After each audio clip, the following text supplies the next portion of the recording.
Hello दोस्तों, welcome to my channel learn with रेशो। Today I am going to tell you, आज मैं आपको बताने जा रही हूँ कि कैसे आप एक वेब प्रोजेक्ट अपने इक्लिप्स में बना सकते हैं सर्वलेट और जेएसपी की हेल्प से। तो मैंने पिछले वीडियो में आपको बताया था कि कैसे टॉमकेट सर्वर को आप इक्लिप्स में कॉन्फ़िगर कर सकते हैं, तो वो आप ज़रूर देखिएगा, क्योंकि जब भी हम कभी सर्वलेट और जेएसपी से रिलेटेड कोई डायनेमिक वेब प्रोजेक्ट बनाते हैं या कोई वेब एप्लीकेशन बनाते हैं तो हमें उसे रन करने के लिए सर्वर की ज़रूरत होती है। और वो सर्वर जो है मैं आज टॉमकेट सर्वर का यूज़ करूँगी, इसलिए मैंने यहाँ पर टॉमकेट सर्वर ऑलरेडी कॉन्फ़िगर करके रखा है। और मैं आपको भी रिकमेंड करूँगी कि आप भी इसे अपने लैपटॉप पे अपने इक्लिप्स में कॉन्फ़िगर कर लीजिए। और एक और बात, आपको इक्लिप्स चाहिए और उसके जेडीके भी चाहिए, तो आप ये इसको जेडीके इंस्टॉल करने के लिए भी मैंने एक हाउ टू इंस्टॉल जावा का एक वीडियो बनाया, उसको देखिए, उससे जेडीके इंस्टॉल कर सकते हैं। और फिर आईडी को कैसे, इक्लिप्स आईडी को कैसे इंस्टॉल करना है, उसके लिए भी मैंने अपने चैनल पे वीडियो बनाया है। तो आप पहले जेडीके इक्लिप्स आईडी इंस्टॉल कर लीजिए, और अगर आपके पास पहले से है तो अपन यहीं से स्टार्ट करते हैं। तो हमें कोई भी वेब प्रोजेक्ट बनाने के लिए सबसे पहले कहाँ जाना होगा, फाइल मेन्यू में, और यहाँ पर न्यू के बाद यहाँ पर काफ़ी सारे ऑप्शंस हैं। इन ऑप्शंस में से आपको मैं कौन सा चूज़ करूँगी, आपको वेब एप्लीकेशन बनाना है तो मैं यहाँ पर डायनेमिक वेब प्रोजेक्ट चूज़ करूँगी। ठीक है, मैं यहाँ पर क्लिक करती हूँ। अब यहाँ पर एक छोटी सी विंडो ओपन होके आई है जिसमें मुझे पहले अपने प्रोजेक्ट का नाम देना है। तो जैसे कि मैं नाम देती हूँ फॉर एग्जाम्पल डेमो ऐप। ठीक है, ये मैंने अपने प्रोजेक्ट का नाम दिया। अब यहाँ पर टारगेट रन टाइम, तो टारगेट रन टाइम क्या होता है, वही सर्वर वेब सर्वर। तो अपाचे सर्वर मैंने अपने लैपटॉप पे इंस्टॉल कर रहा है, तो इसलिए मुझे अपाचे रन टाइम ऐड करना होगा। यहाँ से आप न्यू रन टाइम करके, और यहाँ से जो इस तरीके से भी ऐड कर सकते हैं, जैसे कि अगर आपने न्यू रन टाइम ऐड किया, अपाचे पे क्लिक किया, और यहाँ पर जैसे मैंने 9 चूज़ किया, नेक्स्ट करके यहाँ पर टारगेट रन टाइम और फिनिश, तो ये ऑलरेडी यहाँ आ गया। तो न्यू रन टाइम की जगह मैं ये वाला चूज़ करूँगी। ठीक है, तो ये मेरा अपाचे टॉमकेट ऐड हो गया। अब यहाँ पर वेब मॉड्यूल वर्जन, यहाँ पर सर्वलेट का वर्जन चूज़ करना होता है। देखिए, सर्वलेट का सबसे ओल्ड वर्जन है 2.2 और सबसे लेटेस्ट है 3.1, तो मैं यहाँ 3.1 चूज़ करूँगी। और उसके बाद सारी चीज़ें डिफ़ॉल्ट रहेंगी। मैं नेक्स्ट पे क्लिक करूँगी, ये भी बाय डिफ़ॉल्ट रहेगा। इसके बाद नेक्स्ट पे, अब यहाँ वेब कंटेंट है, तो वेब कंटेंट डायरेक्टरी में एक फाइल होती है web.xml डिप्लॉयमेंट डिस्क्रिप्टर फाइल। इस बटन पर हमें ज़रूर क्लिक करना है, क्योंकि हमें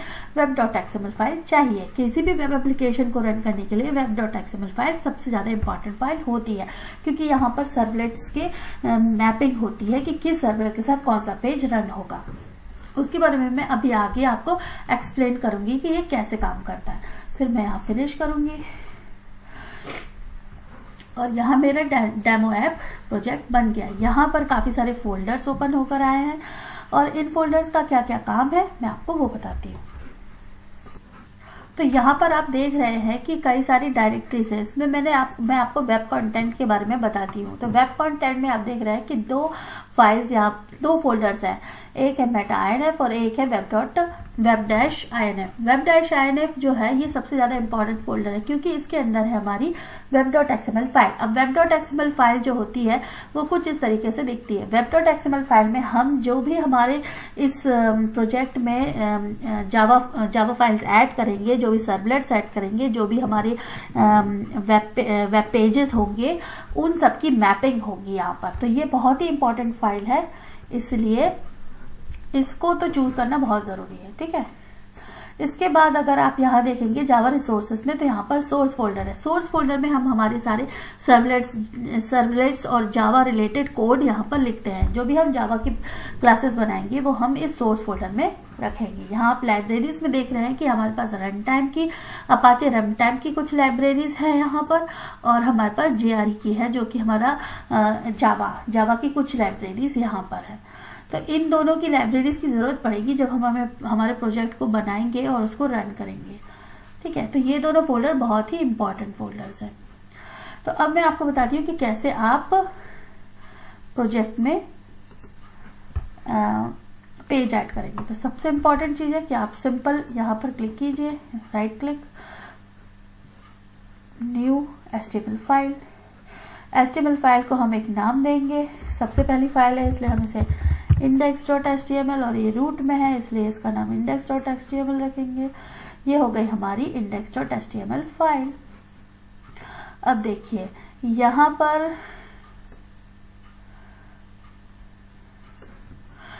पर हमारी बेसिक index.html फाइल हो गई। यहाँ पर हम इसको एक नेम दे सकते हैं, इस फाइल को ऐप डेमो ऐप। तो ये फाइल का नाम हो गया, मतलब इस पेज का नाम हो गया। तो यहाँ पर जैसे आपने देखा कि मैंने पेज का टाइटल दिया। अब मैं इस पेज में सिंपली लिखूंगी हेलो वर्ल्ड, और ये हेलो वर्ल्ड जो है वो हम कैसे वेब पेज पे देखेंगे वो मैं आपको बताती हूँ। तो यहाँ आपने देखा एक चीज़ कि ये जो index.html automatically web content folder में आ गया। ये सारे हमारे public web pages web content folder में होते हैं।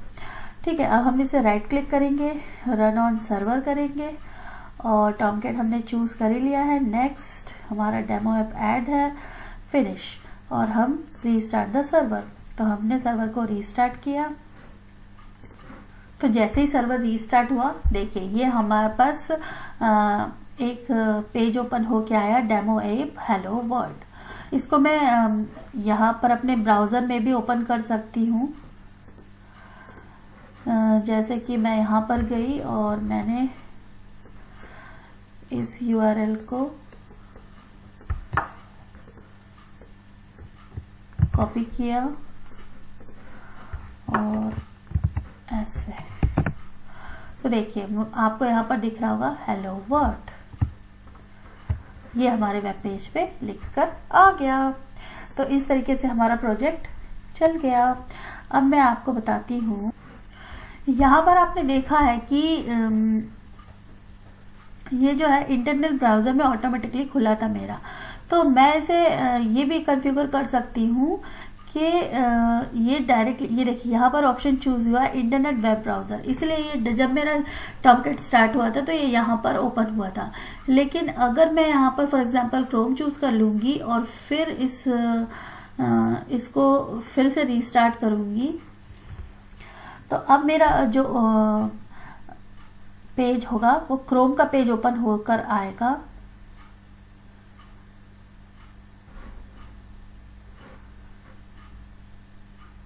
It will take time.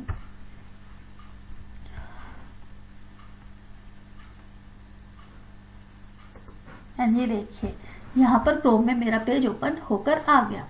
तो इस तरीके से आप क्रोम में भी ओपन कर सकते हैं। ठीक है,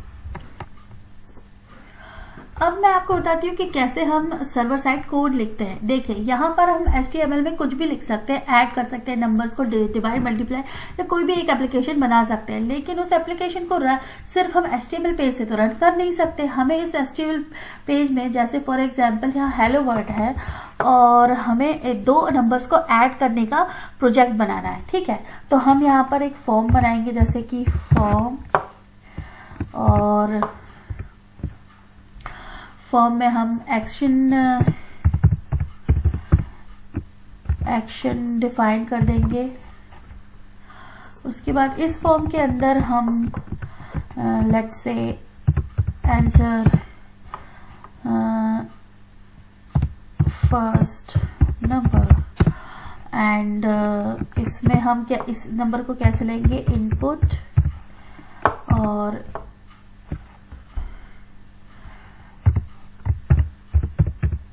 इनपुट क्लोज कर दिया हमने टैग। इनपुट टैग के अंदर हम लिखेंगे टाइप, क्योंकि ये टेक्स्ट लेगा तो इसलिए मैं यहाँ पर टेक्स्ट दे रही हूँ इसका टाइप। और नेम जो होगा, इसका जो होगा नेम होगा वो फॉर एग्जांपल मैंने दे दिया नंबर 1। इसी तरीके से यहाँ पर इसको ऐसे क्लोज करने की भी ज़रूरत नहीं है, हम यहाँ पर ऐसे भी क्लोज कर सकते हैं। ठीक है, अब फिर मैं यहाँ पर एक ब्रेक दे रही हूँ ताकि ये दूसरी लाइन पे जाए। और इसी तरीके से मैं एक और रो ऐड कर दूंगी, सेकंड नंबर। और आप यहाँ देख रहे होंगे नीचे साइड, तो यहाँ पर ये पेज कैसा दिखेगा वो बनकर आ रहा है। तो ये तो हमारा पेज बन गया। अब इसमें क्या है, हमें सबमिट भी करना होगा। जब हम इंफॉर्मेशन देंगे तो हमें सबमिट भी करना होगा। तो इस इनपुट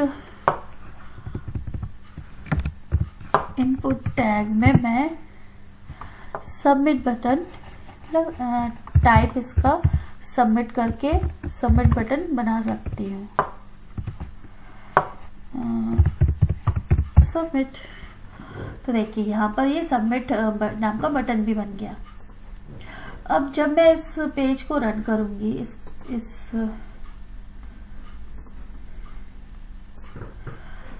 तो आप यहाँ देखेंगे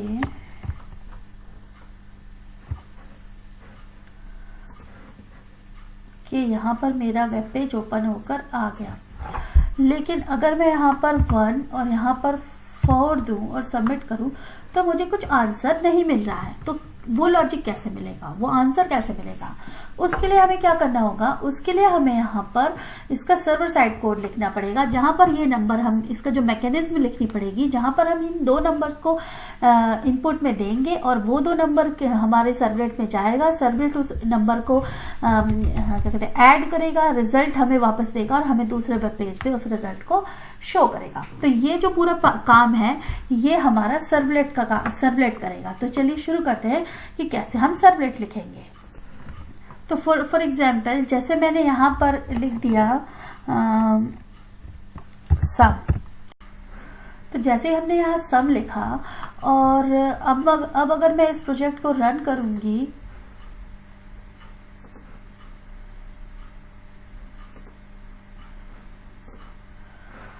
तो आप देखेंगे कि यहाँ पर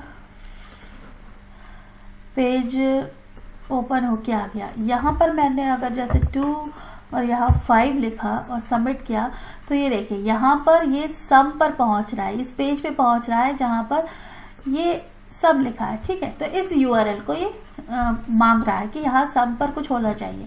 क्योंकि मैंने सम के लिए कोई पेज नहीं ऐड किया, इसलिए यहाँ पर मुझे पेज नॉट फाउंड यानी कि नॉट फाउंड एक्सेप्शन शो कर रहा है। तो अब मेरा नेक्स्ट काम क्या है कि मुझे ऐसा पेज बनाना है जो इस एक्शन को परफॉर्म करने पर उस पेज पे रीडायरेक्ट हो, और रीडायरेक्ट होने के बाद मुझे एक्चुअली इंफॉर्मेशन यानी कि सम ऑफ दीज 2 नंबर्स भी शो करना है। तो उसके लिए मुझे सर्वलेट ऐड करना होगा। ठीक है, तो ये सारी चीजें परफॉर्म कैसे करेंगे ये मैं आपको अपने अगले वीडियो में बताऊंगी। तो स्टे ट्यून और मेरे वीडियोस को ऐसे ही देखते रहिए।